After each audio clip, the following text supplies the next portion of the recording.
just level with it and built not to tolerate illusion. We cannot afford to wait for the fight to come to us. Mine eyes have seen the glory of the coming of the Lord. I have a dream today. Tear down this wall. I want you to know tonight that we as a people will get to the promised land.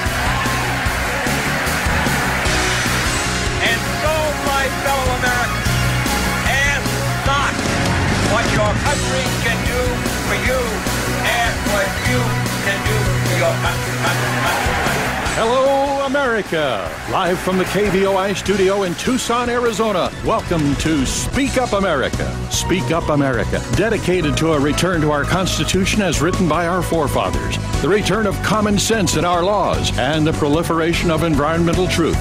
Now, here's your host, Chuck Diaz. Okay, hello Tucson. Chuck Diaz here. Back on KVOI 10:30 a.m., The Voice.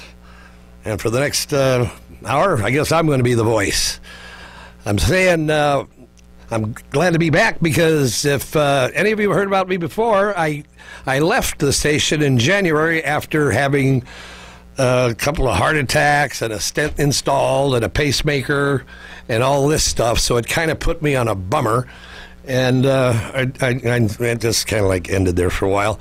But I'm okay now. And for those of you who have never heard me before, my name is Chuck Diaz. I'm an American of Mexican descent. I'm not a Latino, I'm not a Hispanic, and I'm certainly not a Mexican American. The liberals created those terms. They don't belong in America. I'm an American of Mexican descent. And what a person calls himself really does make a difference, because I don't have a Latino mind, I don't have a Hispanic mind or a Mexican American mind. I have an American mind. I grew up with a lot of Mexicans. I ate beans and flour tortillas every morning. I took them to school. I took burritos to school before they were even called burritos. We used to just call them bean tacos or ground beef and potato tacos and stuff like that. But I grew up in a Mexican heritage inside my home, but outside that home, we were Americans, all of us. The first thing my family wanted to do when they came up here from Mexico was to learn how to speak English. Some of them made it, some of them didn't. My grandmother, she was 37 when she came up here, and she just couldn't learn how to speak. That was it. But the fact is, I was born and raised in South Central Los Angeles, okay? I was born in 1937. So for a lot of you out there, I'm a dinosaur, and you're going to hear a dinosaur's attitude over the next few weeks. But the fact that I'm an American of Mexican descent, I think means something. In fact, I'm going to do something different here. I'm going to play a clip. We're going to be talking about the Constitution today, but I'm going to play a clip right now of a woman named Raven Simone. I never even heard of her until I found this. I want you to listen to it. She's going to start out by saying, "I'm an American." The tweet was, Oops. I can finally get... Sorry, that's not the one. I got to get the right one. Let me continue anyway. So I was born in South Central Los Angeles. At age 9, my grandmother got me a job at El Indio Tortilla Factory, and from 5:30 to 8:30, or maybe it was 6 to 8:30, I would count corn tortillas as they were coming off the tortilla machine into 1 dozen stacks. They'd come up all puffed up, and I'd grab them, and sometimes they'd break and the steam would hit my fingers, and I was walking around with Band-Aids on my fingers. Poor kid. I was only 9 years old.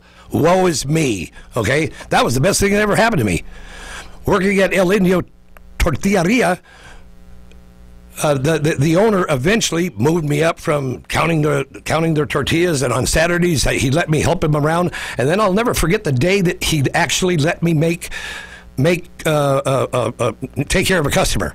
Okay, he watched me while I was doing it, and I knew he was watching, and I sold the products, and then I went to the cash register. I looked at him. He said, "Go ahead," and I rang it up, and I made change, and all of a sudden I got this feeling inside of me that just lifted me to the moon.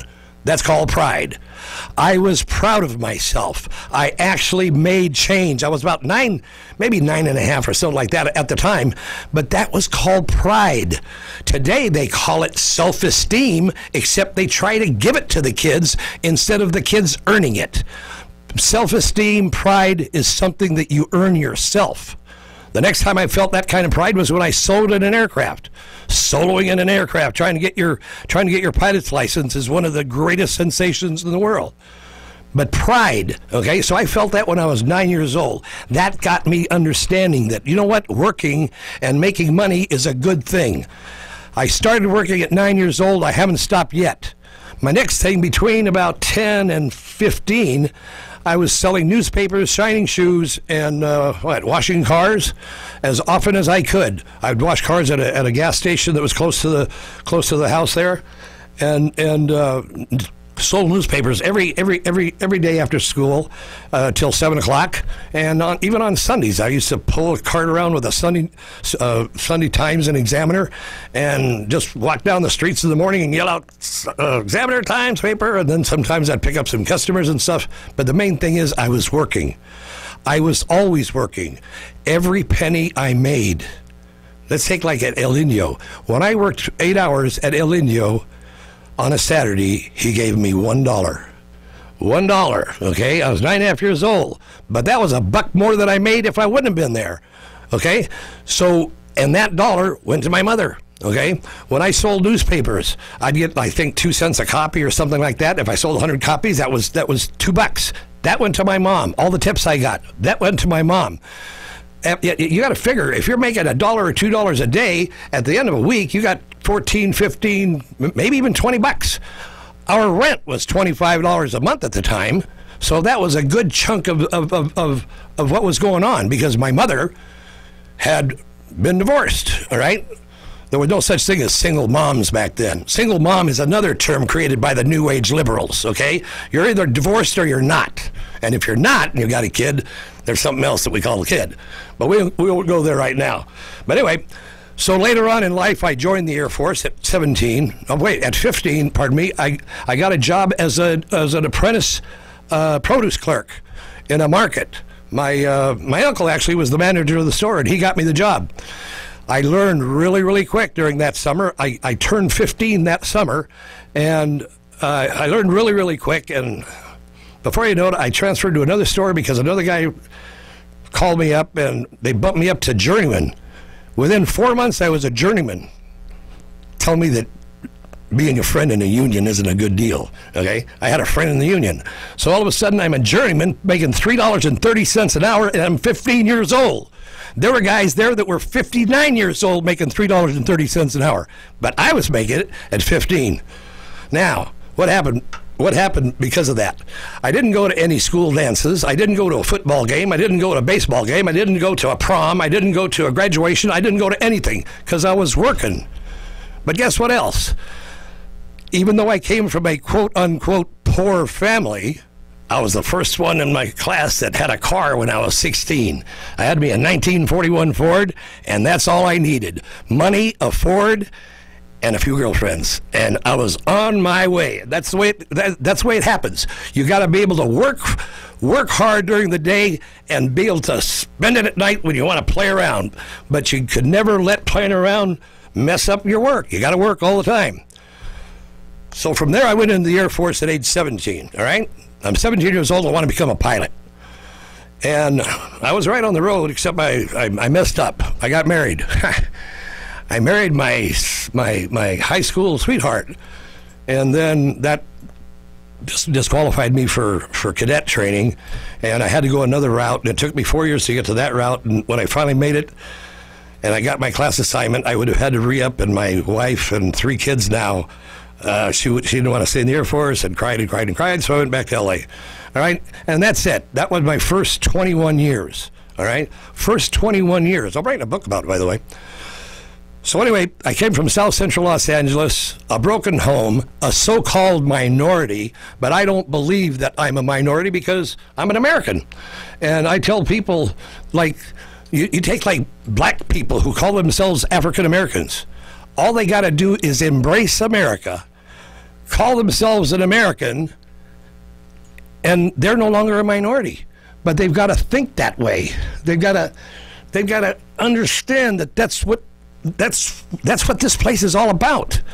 We used to be a mixing bowl, you know. Now we're an egg separator. The liberals separate us into individual little groups and individual pays, and rich people, poor people, sideways people. You know, no, we're Americans. When I was later on, I was a consultant, and I went to Kumi. Actually, I went to Seoul, South Korea, a number of times, and it started in 1987 when I was going to Seoul.